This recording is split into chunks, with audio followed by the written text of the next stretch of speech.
Positive outlook लेके चले, ये पॉजिटिव अप्रोच आपकी है तो कोई परेशानी नहीं आएगी, और नेगेटिव अप्रोच है तो हमेशा आप नेगेटिविटी में रहेंगे, उसी में उलझे रहेंगे, परेशान रहेंगे।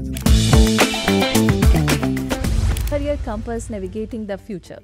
दोस्तों, आज का ये शो बेहद ख़ास है, और ख़ास क्यों ना हो, आज हमारे साथ एक बहुत ही स्पेशल मेहमान हमारे स्टूडियोज़ में मौजूद हैं। आप हैं वाइस चांसलर इरा यूनिवर्सिटी लखनऊ के। सो बिना वक्त ज़ाया किए मैं वेलकम कहूँगी प्रोफेसर डॉक्टर अली अब्बास मेहंदी साहब को। कैसे हैं आप? बहुत बढ़िया, बहुत शुक्रिया आपका बुलाने के लिए, और बहुत अच्छा लग रहा है।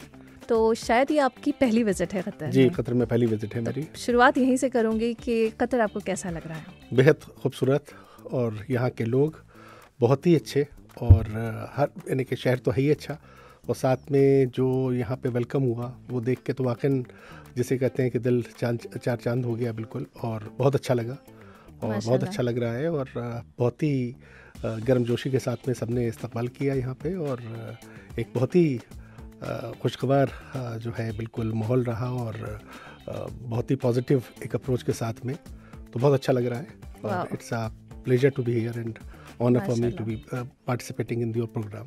अच्छा, जैसे कहते हैं it's a world of collaboration, so how do you see your visit here? Are you keen to collaborate with any of the Qatar University, and in which areas you're looking for collaboration? बहुत अच्छा सवाल है आपका। देखिए, आजकल जो है वो हैंड शेकिंग का ज़माना है, इंडिविजुअलिस्टिक आप नहीं रह सकते, आपको साथ मिलके चलना पड़ेगा, और कोलैबोरेशंस आर वेरी इंपॉर्टेंट, बहुत ही इंपॉर्टेंट है प्रोग्रेस के लिए। आई थिंक ये जो है ज़माना ही इसका है कि हम लोग सब साथ में आए, मिल के काम करें, कंट्रीब्यूट करें अपलिफ्टमेंट ऑफ द सोसाइटी के लिए, और समाज के लिए काम करें। तो ये हमारा अच्छा रहा, क्योंकि हमने 2-4 इंस्टीट्यूशंस आज विज़िट किए और देखा, और सब लोग बहुत ही ज़्यादा पॉजिटिव अप्रोच था, और सब चाहते हैं कि कोलैबोरेशन हो और हम लोग साथ मिलकर काम करें। तो उसमें हम लोगों की बात हुई है कि टीचर्स एक्सचेंज है, स्टूडेंट एक्सचेंज है, जॉइंट रिसर्च प्रोजेक्ट्स हैं, इस पे बात हम लोगों ने की, और उम्मीद है कि कुछ एजुकेशन इस्टेब्लिशमेंट्स के साथ में हमारा जल्दी ही एक मेमोरेंडम ऑफ अंडरस्टैंडिंग साइन होगा। तो ये एक बहुत ही पॉजिटिव अप्रोच है मेरे ख्याल से फॉर द लार्जर पर्सपेक्टिव, और इसमें जो भी संस्थान मिलते हैं, जो भी इस्टेब्लिशमेंट मिलते हैं, उन दोनों के लिए मुफीद होता है ये।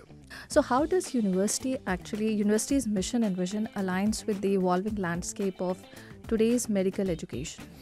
देखिए, हमारा बेसिकली ये है कि जो डॉक्टर्स हम प्रोड्यूस करें, हमारा एम ये रहे उसे एक ह्यूमन टच के साथ करें, और जब तक कि ह्यूमन टच उस पर नहीं रहता तो मेरे ख्याल से एक अच्छा डॉक्टर, एक अच्छा जब तक इंसान नहीं होगा वो नहीं बन सकता है। सही। तो हम एक अच्छा इंसान बनाने की कोशिश करते हैं, तो उनको तालीम के साथ में तरबियत देते हैं, और कैसे वो एक ह्यूमन टच के साथ में मरीज़ों का इलाज कर सकें, और न सिर्फ के मरीज़ों को बल्कि मरीज़ों के साथ में जो उनके तीमारदार आते हैं वो भी परेशान होते हैं, वो उनकी एक मेंटल स्टेटस बड़ा डिस्टर्ब होता है, तो उनको कैसे डील करें। तो हम लोगों का मेन मकसद ये रहता है कि एक टोटल पर्सनैलिटी डेवलपमेंट करें बच्चों की, ताकि वो चैलेंजेस को फेस कर सकें। अच्छा, अब मैं आपसे जानना चाहूँगी कि इस यूनिवर्सिटी में एडमिशन का क्या क्राइटेरिया है, कौन सी स्पेसिफिक रिक्वायरमेंट्स मैंडेटरी हैं स्टूडेंट्स के लिए? देखिए, मेडिसिन में हमारे यहाँ ग्रेजुएशन और पोस्ट ग्रेजुएशन दोनों जो है वो गवर्नमेंट ऑफ इंडिया का एक नेशनल एग्जामिनेशन होता है, जिसे नीट कहते हैं, उसके क्वालिफाई करना पड़ता है। तो उसी के बाद में बच्चा जो है वो चाहे अंडर ग्रेजुएशन हो चाहे पोस्ट ग्रेजुएशन हो, तभी वो दाखिला ले सकता है। बाकी हमारे यहाँ साइंस में, नर्सिंग में, पैरामेडिकल में, फार्मेसी में वो हम लोग एंट्रेंस एग्ज़ाम करवाते हैं, और उसमें मेरिट के हिसाब से हम लोग एडमिट करते हैं बच्चों को। तो उसमें उनका पर्सनैलिटी भी देखते हैं, और प्लस साथ में मेरिट और उनका एप्टीट्यूड देखते हैं कि इंटरेस्टेड हैं सब्जेक्ट में कि नहीं है। इसके साथ में हम लोग उनको एडमिट करते हैं, उनका knowledge as well as aptitude both भी चेक।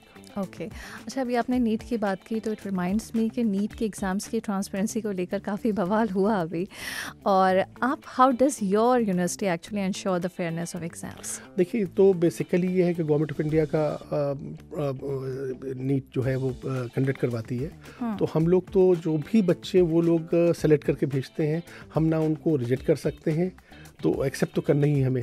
कई बार न्यूज़पेपर्स में हम ये पढ़ते हैं कि जब अपॉइंटमेंट्स होते हैं एजुकेटर्स के, तो वहाँ ट्रांसपेरेंसी नहीं रखी जाती, ज़्यादातर सिफारिश के दम पर उनको जो है वो पोस्ट दे दी जाती हैं। तो इस चीज़ को आप कैसे देखते हैं? देखिए, हम लोग कोशिश ये करते हैं, हमारा 3 टायर जो रिक्रूटमेंट प्रोसेस होता है, पहले तो हम लोग ज़ाहिर सी बात है कि इंटरव्यू लेते हैं, उसके बाद में टीचर्स को इनवाइट करते हैं और उनको इनवाइट करके 1 वीक तक बच्चों को हम कहते हैं कि जैसे नॉर्मल टीचर की तरह पढ़ाइए।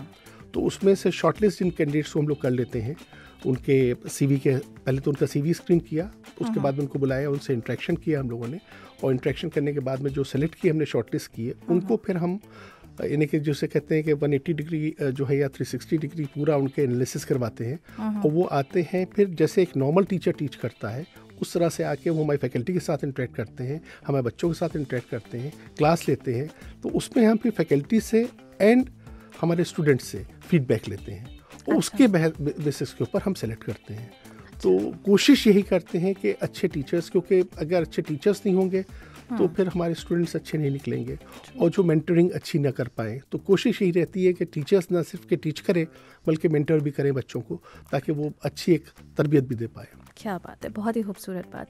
अच्छा, आप मुझे बताइए कि आपकी यूनिवर्सिटी में क्या इंटरनेशनल स्टूडेंट्स हैं? और दूसरा एक और भी सवाल है, क्या इंटरनेशनल स्टूडेंट्स के लिए कोई आप पर्टिकुलरली प्रोग्राम रन करते हैं कि how they can adjust in the environment and all of those things?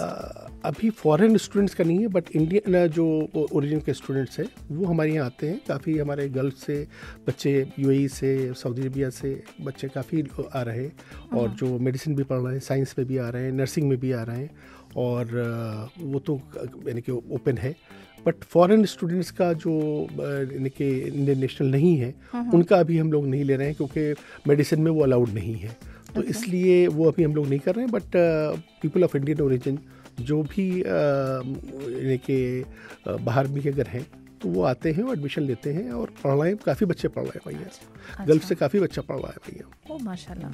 तो क्या आपकी यूनिवर्सिटी किसी तरह से स्टूडेंट्स को एम्पावर करने के हवाले से भी कोई प्रोग्राम रन करती है? देखिए, ऐसा है कि बच्चों को इन्वॉल्व करते हैं उनका पूरा डेवलपमेंट करने के लिए। तो कोशिश यही करते हैं कि उनको पार्टिसिपेटरी लर्निंग करें, और उनको जो लर्निंग प्रोसेस है उसमें बेसिकली ये है कि उनको एक्सपोजर मैक्सिमम मिले। और शुरू से फर्स्ट ईयर से हम लोग, जैसे मेडिसिन में आया बच्चा, तो उसको रिसर्च में और इनोवेशन में एक्सपोजर देने की कोशिश करते हैं। और साथ में सिमुलेटर्स हमारे पास है, सिमुलेशंस हैं बहुत सारे, तो जिससे कि बच्चा सीख सके अच्छे से और पार्टिसिपेटरी लर्निंग कर पाए। तो वो हम लोग काफ़ी कोशिश करते हैं कि बच्चों को मैक्सिममली अवेलेबल करवाएं। बहुत शुक्रिया, आपने वक्त निकाला और आपने इतनी अच्छी अच्छी बातें हमारे साथ शेयर की। बहुत शुक्रिया सर। जाते जाते मैं चाहूँगी कि हमारे लिसनर्स जो FM 107 के हैं उनके लिए आपका कोई ख़ास पैगाम? मैं देखिए, ऐसा है, मेरा खाली एक ही रहता है कि दुनिया में जो है वो पॉजिटिविटी फैलाएं, नेगेटिविटी को मिनिमाइज़ करें। जहाँ पे भी है नेगेटिविटी जो है वो हमेशा जनरेट करती है नेगेटिविटी, तो उसको जितना भी अवॉइड कर सकें करें। एक पॉजिटिव आउटलुक लेके चले, तो गिलास हमेशा जो है आधा भरा देखें, आधा खाली ना देखें।